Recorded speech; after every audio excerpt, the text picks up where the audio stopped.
Hello, जय Hind all of you. अभी just मैंने कुछ बच्चों से बात की ऑनलाइन, जो हमारे क्लास के सारे जितने स्टूडेंट उसमें से 10-12 स्टूडेंट आए थे।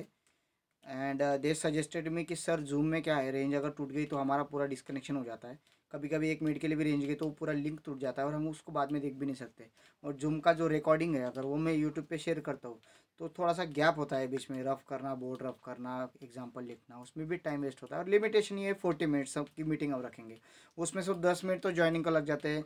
30 मिनट में हम बोर्ड रफ करना, क्वेश्चन पेपर, क्वेश्चन रीड करना, इसमें टाइम ज़्यादा जाता है। इस हिसाब से हमने डिसाइड किया फिर से कि अभी और एक बार वीडियो बना लेते हैं फिर, ठीक है। So let's start. यहाँ पे अगर आप देखोगे similarity and right angle triangle, हमने अब तक पाइथागोरस थ्योरम देखा, 30, 60, 90 डिग्री थ्योरम देखा, 45, 45, 90 डिग्री थ्योरम देखा। पाइथागोरस थ्योरम अभी तक प्रूव करना बाकी है। अभी हम देखेंगे similarity and right angle triangle. Similarity की टेस्ट हमने पढ़ी है। दो ट्रायंगल कब सिमिलर होते हैं? जब उनके दो angle, corresponding angle similar congruent हो, या फिर तीन करस्पॉन्डिंग एंगल कॉन्ग्रुएंट हो, या फिर दो एंगल और दो साइड और एक एंगल, करस्पॉन्डिंग साइड्स और उसका बीच का एंगल, एंगल कॉन्ग्रुएंट और साइड इक्वल रेशियो में। ये सारे हम सिमिलरिटी के टेस्ट पढ़ चुके हैं। वो टेस्ट के हिसाब से हमें यहाँ पे सिमिलरिटी शो करनी है। बट क्या शो करना है, तो पहले गिवन में लिख देता हूँ मैं। गिवन क्या दिया है उन्होंने? Given triangle P Q R in triangle PQR, angle Q is equals to 90 degree. QS is perpendicular to PR. ठीक है, क्या प्रूव करना है? टू प्रूव ये जो छोटा ट्रायंगल दिख रहा है, ट्रायंगल नंबर 1 दिख रहा है आपको, ये बड़े ट्रायंगल के साथ सिमिलर है। Triangle PSQ is similar with triangle PQR। ये एक प्रूव करना है। दूसरा हमें उसका दूसरे का प्रूफ लिखना है कि ट्रायंगल, ये जो सेकंड वाला ट्रायंगल है, क्या है ये? QSR। ठीक है, triangle QSR is similar with triangle PQR। और थर्ड में प्रूव करना है कि दोनों छोटे ट्रायंगल एक दूसरे के साथ क्या है? सिमिलर है। PSQ similar with triangle QSR, ये प्रूव करना है। अब प्रूव करने के लिए हमें तो ये दिख रहे एंगल, एक एंगल दिया हुआ है, बाकी एंगल अवेलेबल नहीं, बट कभी कभी कॉमन एंगल आ जाता है, तो कॉमन एंगल का फ़ायदा हमें यहाँ पे उठाना है। तो अभी बात करेंगे प्रूफ की। तो प्रूफ में हम पहले का प्रूफ लिखेंगे, तो किस ट्रायंगल के बारे में बात करेंगे? इन दोनों के बारे में लिखेंगे यहाँ पे। In triangle PSQ and triangle PQR, ये दोनों ट्रायंगल्स में कौन सा ट्रायंगल? 1 नंबर का ट्रायंगल और बड़ा ट्रायंगल। अब इसमें ये जो एंगल दिख रहा है आपको P, देखो छोटे ट्रायंगल का भी P और बड़े ट्रायंगल का भी P सेम एंगल है, वो दोनों कॉमन एंगल शेयर कर रहे हैं। तो क्या लिखेंगे यहाँ पे? अब P रीड करना है। इस ट्रायंगल का P कैसे रीड करोगे? QPS, angle QPS is congruent with angle QPR, बड़े ट्रायंगल का QPR। क्यों बेटा? कॉमन एंगल है, वो सेम एंगल है ना, कॉमन एंगल लिख दिया। रीजन क्या लिखा? ब्रैकेट में लिखना है कॉमन एंगल। अभी रही बात छोटे ट्रायंगल की, तो छोटे ट्रायंगल में PSQ, एंगल एस कितने डिग्री का है? एंगल PSQ कितने डिग्री का है? 90 डिग्री का है। तो वो किसके साथ कॉन्ग्रुएंट होगा? बड़े ट्रायंगल का, क्यों एंगल 90 डिग्री का है। देखो बड़े ट्रायंगल का एंगल PQR, तो ये दोनों क्या हो गए? Each 90 degree. यहाँ तक कोई प्रॉब्लम है? अगर दो ट्रायंगल के दो एंगल, करस्पॉन्डिंग एंगल्स कॉन्ग्रुएंट है, तो दोनों ट्रायंगल क्या हो जाते? सिमिलर हो जाते। लिखेंगे therefore triangle PSQ is similar with triangle PQR। ये इसको मैंने क्या कंसिडर कर लिया? फर्स्ट। और ये कौन से टेस्ट के हिसाब से है? ए टेस्ट ऑफ सिमिलैरिटी। ओके, आप ब्रैकेट कोई भी यूज कर सकते हो, करली करो, स्क्वायर करो, ये कर वाले करो, नो प्रॉब्लम। अब ये हो गया पहला प्रूफ। अब दूसरा भी वैसे ही करेंगे, पहले की बात हो गई, अभी दूसरे की बात करेंगे। अब बताइए जो दूसरा छोटा ट्रायंगल है और जो बड़ा ट्रायंगल है, इसमें कौन सा एंगल कॉमन दिख रहा है आपको? ये वाला दिख रहा है आपको, आर। करेक्ट है। अब आप बोलोगे सर ये एग्जाम में पूछेंगे? नहीं पूछेंगे, मैंने पहले ही बोला था, बीपीटी आएगा, ज्योमेट्रिक मीन आ सकता है, छोटा थ्योरम आएगा, इतना बड़ा नहीं पूछने वाले आपको। मैं 100% श्योर नहीं हूँ, बट 99% तो हूँ। कि अब तक ऐसे तो कुछ क्वेश्चंस आए नहीं है, जो जो फेमस है वो ज़्यादा बार पूछे गए और एक्टिविटी में मोस्टली आ जाते हैं, तो टेंशन नहीं लेना है। और मैंने तो पहले ही बोला है कि जिनसे थ्योरम नहीं जम रहा है भाई, 20-25 थ्योरम है, तुमसे नहीं होंगे ना, तो मत देखो, कंसेप्ट समझो, कंसेप्ट के बेस पे एग्जाम्पल सॉल्व करो, क्योंकि थ्योरम एक ही पूछा जाएगा। ऑप्शन कितने होते हैं? 4, 4 में से कितने सॉल्व करने? 2 ही सॉल्व करने। तो ऐसे कंसिडर कर लो कि थ्योरम छोड़ के मेरे को 3 ही मिले भाई, 3 ऑप्शन मिले, 3 में से 2 कर लूँगा मैं एग्जाम्पल्स, लेकिन थ्योरम तो करना ही नहीं। जिनको नहीं करना है डोंट टेक टेंशन, इसके बारे में टेंशन नहीं लेना है, और जिनको करना है तो करो, वेरी गुड। मैं तो बोलूँगा कि मैं उनको अप्रिशिएट करूँगा अगर वो करते होंगे तो। अब नेक्स्ट करेंगे इसके बारे में, तो in triangle QSR and triangle PQR। तो इसमें हमने अभी जस्ट डिस्कस किया कि बड़े ट्रायंगल में R और छोटे ट्रायंगल में भी R आ रहा है, तो angle SRQ congruent with angle PRQ। देखो PRQ और SRQ, छोटे का SRQ, बड़े का PRQ, कॉन्ग्रुएंट है, Q कॉमन है, वो एंगल कॉमन एंगल है। अब नेक्स्ट अगर आप देखोगे तो 90 डिग्री का एंगल, ये तो ये 90 डिग्री का है और ये बड़े का भी ये 90 डिग्री का है, तो लिखेंगे एंगल, कौन सा एंगल? इस ट्रायंगल का ये angle QSR, angle QSR congruent with angle PQR, Q is 90 degree. Therefore triangle QSR is similar with triangle PQR by which test? A test of similarity। इसको कंसिडर कर लिया second. Bye first and second, अगर आप observe करोगे यहाँ पे PQR है, यहाँ पे PQR है, सॉरी ऊपर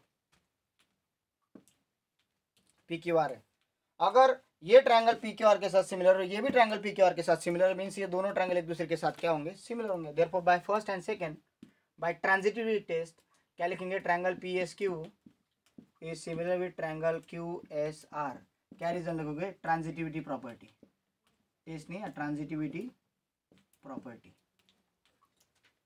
हो गए ना भाई, तीनों प्रूव हो गए ना? कोई डाउट है इसमें?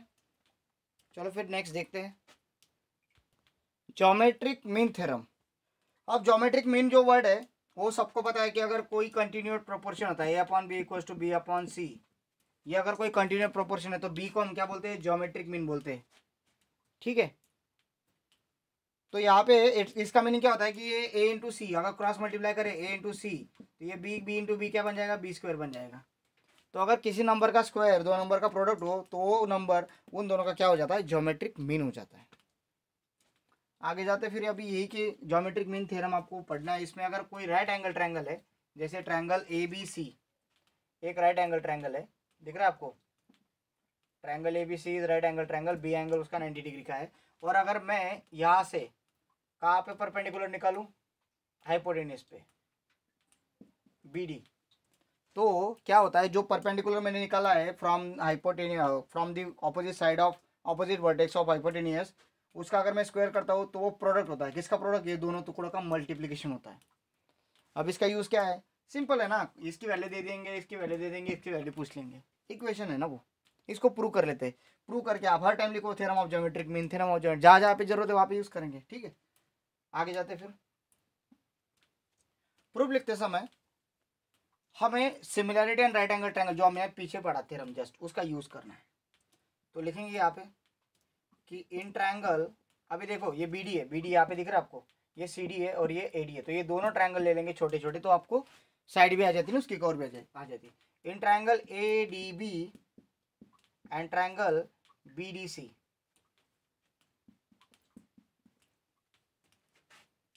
ADB और BDC दो ट्रायंगल है, ये भी 90 डिग्री का है, ठीक है यहाँ पे। और ये एंगल भूल जाओ अभी, इसकी कोई जरूरत नहीं है, बट ये आपको पता है कि 90 डिग्री का है B, लेकिन आप कंफ्यूज ना हो इसलिए आपको मैंने इसे बना दिया अभी। नाउ देयरफॉर ट्रायंगल ADB, अभी क्या करेंगे? But in triangle ABC angle B is 90 degree, वो 90 डिग्री का है, और BD इज परपेंडिकुलर क्या है? AC है। Therefore by similarity and right angle triangle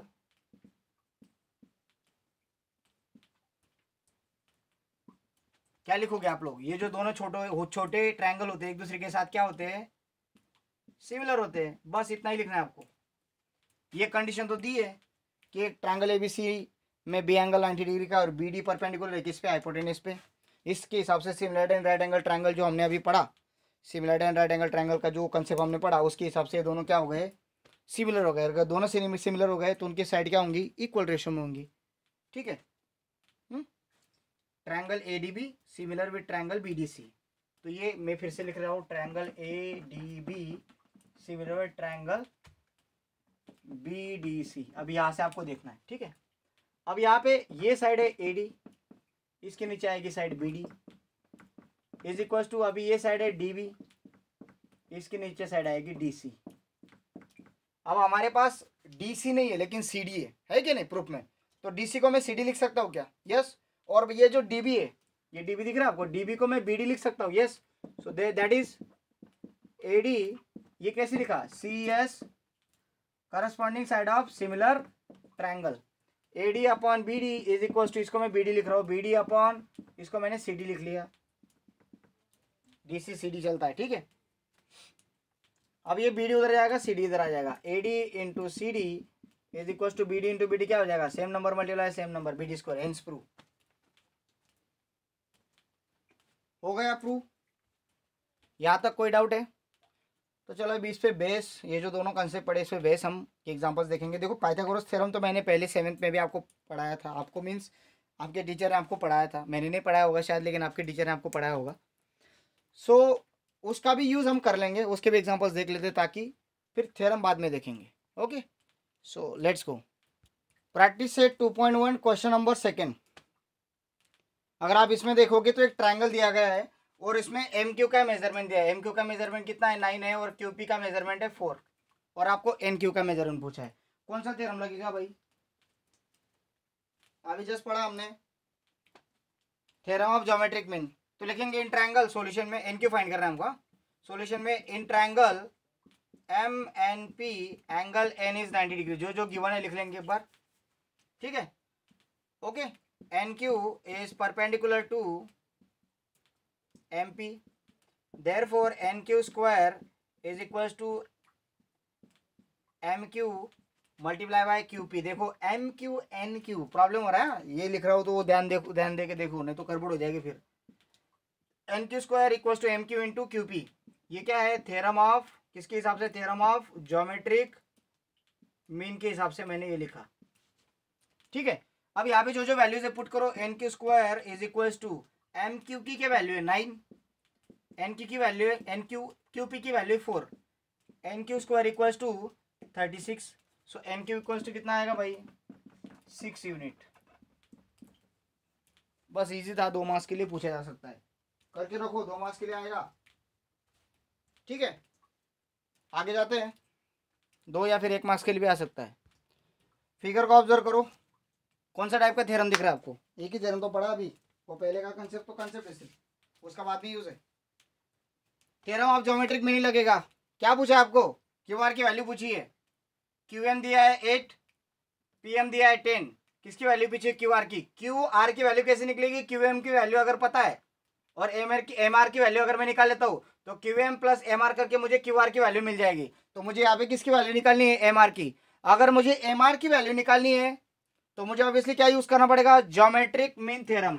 so let's start solution in triangle P Q R, angle P is 90 degree and it is given that PM is perpendicular to QR. Okay, so by geometric mean theorem, by theorem of geometric mean, you can write like this, by theorem of geometric mean or by geometric mean theorem, no problem. Theorem of geometric mean, what you can write here, PM square is equals to QM multiply by MR. Okay, so what is PM?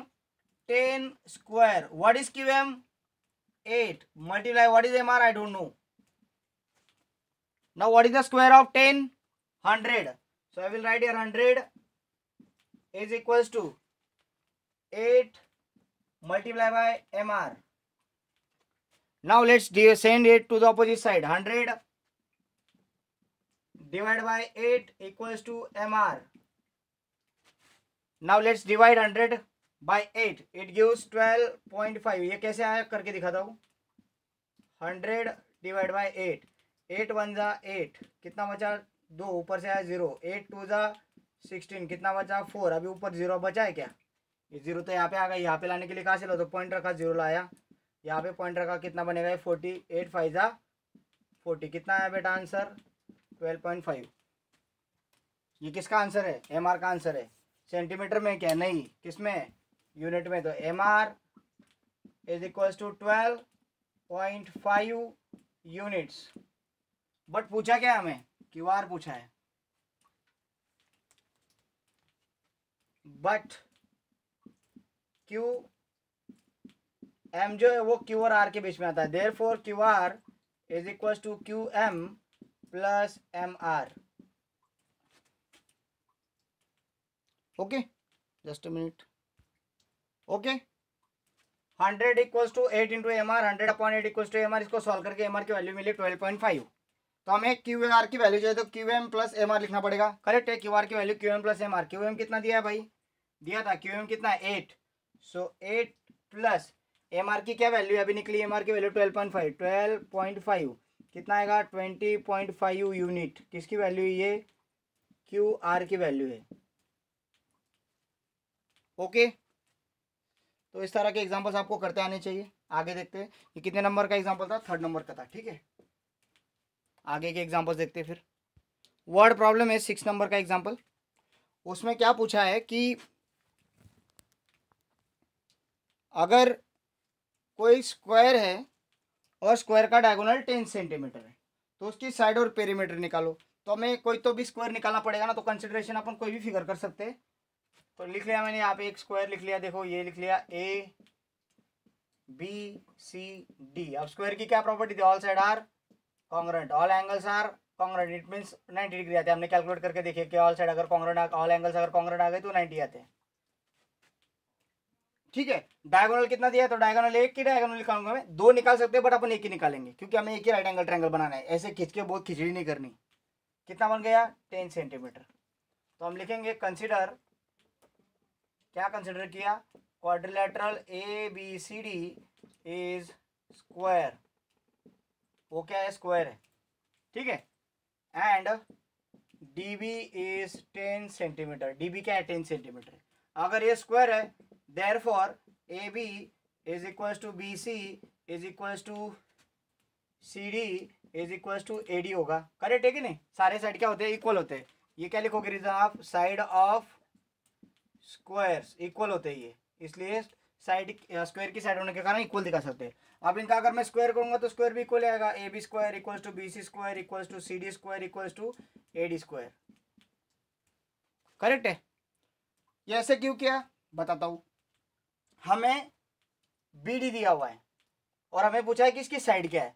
तो आप अगर देखोगे तो ये isosceles triangle, it mean B C equal to C D है, but एक right angle triangle है। इसमें कौन सा थ्योरम लगा सकते हैं अपन, पाइथागोरस थ्योरम लगा सकते हैं। तो लिखेंगे in triangle, sorry yes triangle ही हो, in triangle B C D angle C is 90 डिग्री। क्यों, एंगल ऑफ किसका एंगल है, ये स्क्वायर का एंगल है वो, इसलिए वो 90 डिग्री। ओके, यहां तक आ गया।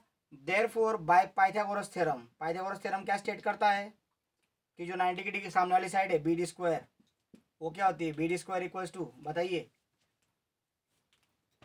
बी डी डी भी चलेगा, यहाँ पे बी डी लिखो डी बी लिखो, मैं बी डी लिख लेता हूँ, अच्छा दिखता है वो। बी डी पाटिल सर हमको थे इंग्लिश को, इसलिए उनके नाम से हिसाब से मैंने लिख दी।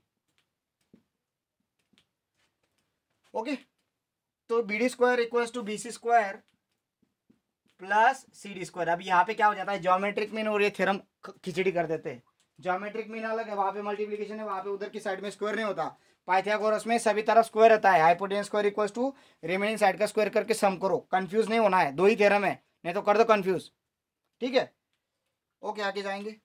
बी डी की वैल्यू मुझे पता है 10 सेंटीमीटर है, तो 10 का स्क्वायर, बट बी सी किधर है, बी सी ये है, बी सी और दिख रहा है आपको ये सी डी, ये दोनों तो सेम है ना, तो मैं सी डी की जगह पे बी सी लिख सकता हूँ क्या, सी डी की जगह पे बी सी लिख सकता हूँ क्या, यस। तो इसको मैंने फर्स्ट कंसिडर किया था ना, तो अभी क्या करूंगा, बी सी स्क्वायर और बी सी के जगह पे भी मैंने बी सी स्क्वायर कर दिया, चलेगा। C D square equal to B C square है, क्या कहाँ से लिखा, बाय फर्स्ट। अब ये कितने बी सी स्क्वायर हो गए, 2 बी सी स्क्वायर हो गए, 10 का स्क्वायर कितना था 100, देखो एक बार कर रहा हूँ मैं, 10 स्क्वायर इक्वल टू क्या था, BC square plus CD square था। एक बार रिपीट करता हूँ क्योंकि यहाँ पे शेड आ रहा था। तो 10 का स्क्वायर हो गया 100 और BC स्क्वायर और CD की जगह पे मैं क्या रिप्लेस कर सकता हूँ, BC, क्योंकि बाय फर्स्ट BC स्क्वायर, तो ये क्या हो गया बाय फर्स्ट। रिपीट कर दिया step. 100 equal to 2 times BC square, ये 2 इधर सेंड किया, 100 divide by 2 equal to BC square, कितना बना भाई 50 is equal to BC square, BC equal to √50, और √50 को हम क्या लिखते हैं, करो 25 2 जा 50, 25 को बाहर लाओ, कितना बनेगा 5√2 यूनिट के सेंटीमीटर, सेंटीमीटर में हो, देखो ये सेंटीमीटर में दिया हुआ है। So side of square is 5√2 centimetre. इसको ऐसे आंसर करके या फिर अंडरलाइन करके छोड़ना होता है बोर्ड में, क्योंकि वो चेकर चेक करता है, उसको BC की वैल्यू नहीं चाहिए, वर्ड प्रॉब्लम है, साइड चाहिए, BC से क्या लेना देना है। तो ये सेंटेंस वो ढूंढेगा, इसको मार्क्स रहते हैं। तो जो जो इंपॉर्टेंट सेंटेंस है ना उसको अंडरलाइन करो, हमको BC की वैल्यू नहीं चाहिए, जो सेंटेंस है वो चाहिए। अब पेरीमीटर, सो साइड मिल गई, पेरीमीटर कैसे निकलता है, perimeter of square, perimeter of square equal to क्या होता है 4 इंटू साइड, 4 इंटू साइड क्या है 5√2, कितना आ गया 20√2 सेंटीमीटर। तो लिख दो perimeter of square is equal to 20√2 centimetre. यहां तक कुछ डाउट है क्या? ओके, सो मुझे ऐसा लगता है कि आज यहीं पे रुकते हैं, क्योंकि समय भी बहुत हो गया, अपलोडिंग में क्रॉपिंग में टाइम लगेगा। देखो बच्चों, प्रॉब्लम ऐसा है, मैंने जैसा भी ऑनलाइन में भी आपको बताया, साइक्लोन आज सुबह 3-4 बजे तक अपने एरिया में आ सकता है। डरने की कोई बात नहीं है, अगर आप बाहर रहोगे तो आपको धोखा होता है, क्योंकि कुछ जो हल्की चीज़ें होती है उड़ सकती है, आपके सर को लग सकती है, आपके बॉडी को लग सकती है, तो उस टाइम तो आप घर में ही सोए रहे होंगे। बेसिकली आप बाहर मत सो, क्योंकि धूप में समय हमको आदत हो जाए, जो खेड़गांव में रहते बाहर सोते, तो आज ज़रा सा टाल दो, अंदर सो जाओ, गर्मी भी होती होंगी तो, बाकी कुछ नहीं। और जो अगर कोई ढीले चीज़ें होंगी जो हिलती है, सुबह ऊपर रखी है, तो उसको थोड़ा सा बांध दो, कोई प्रॉब्लम नहीं, उड़ेंगे नहीं वो। ये हो गई एक सेफ्टी। सेकेंड थिंग मैं शेयर करना चाहता हूँ कि अगर पोल्स गिरते हैं तो लाइट 4-5 दिन या फिर 10 दिन नहीं आ सकती है, तो हमारा कम्युनिकेशन गैप हो सकता है। ये मेरा ही नहीं होगा, जितने क्लासेस चल रहे हैं उनके सब ऑनलाइन सबके होंगे। तो अगर कल मैं आपसे कम्युनिकेट नहीं कर पाया तो ये कंसिडर करना है कि मेरे यहाँ पे लाइट नहीं है, ठीक है, क्योंकि अभी भी मैं इन्वर्टर पे ही चला रहा हूँ, ये सुबह से अभी 2 बजे से गई है, तो मैं बोल नहीं सकता अगर रात भर नहीं आई तो कल नहीं चलेगा, और मोबाइल भी चार्ज नहीं हो सकता है। सो होप आप सभी लोग समझदार हो, आप समझ सकते हो। और जो जो सिलेबस अगर हमारा लोड आता है तो हमारे पास संडे है, संडे के दिन हम और एक वीडियो बना के डाल देंगे, अगर हमारा सिलेबस ड्रैग करता है, पीछे रहता है तो।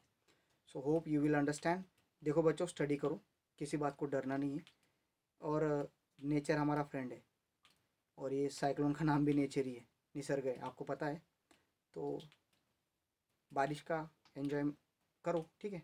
Thank you, have a great day, और घर में रहो, सेफ रहो।